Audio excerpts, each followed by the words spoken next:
Very good morning. Baby and the mother. ஒரு நாள் ஒரு பாலைவனச் சோலையில் ஒரு ஒட்டகமும் அதன் குழந்தையும் ஒரு பனை மரத்தின் நிழலில் ஓய்வெடுத்துக் கொண்டிருந்தன. உலகத்தை பற்றி ஆர்வமாக இருந்த குட்டி ஒட்டகம் தனது தாயிடம் திரும்பி, அம்மா, ஏன் நம் முதுகில் இவ்வளவு பெரிய கூம்புகள் உள்ளன என்று கேட்டது. தாய் சிரித்துக் கொண்டே, கொழுப்பைச் சேமிக்க நமக்கு கூம்புகள் உள்ளன. அதனால் உணவு அல்லது தண்ணீர் தேவையில்லாமல் பாலைவனத்தில் நீண்ட தூரம் பயணிக்க முடியும்.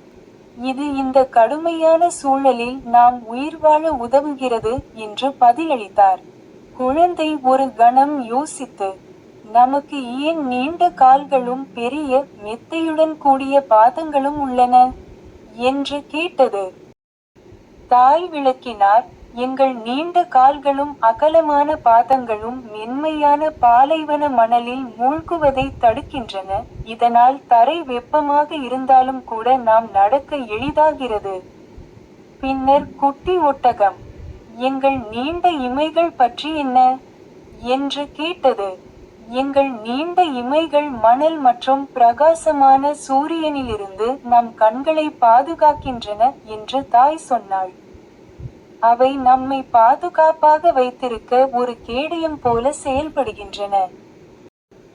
ஒட்டகக்குட்டி ஒரு கணம் அமைதியாக இருந்து, பாலைவனத்திற்கு ஏற்றவாறு இந்த சிறப்பு அம்சங்கள் எல்லாம் இருந்தால் நாம் ஏன் மிருகக்காட்சிசாலையில் வசிக்கிறோம் என்று கேட்டது. தாய் ஒட்டகம் இடைநிறுத்தி பெருமூச்சு விட்டது. சில நேரங்களில் நாம் செழிக்க தேவையான அனைத்தும் இருந்தாலும் வாழ்க்கை நம்மை நாம் சொந்தமில்லாத இடத்தில் வைக்கிறது.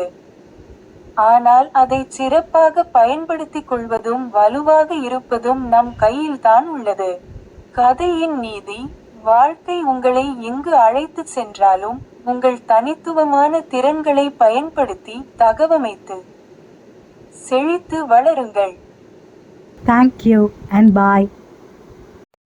Like, share and subscribe for more videos.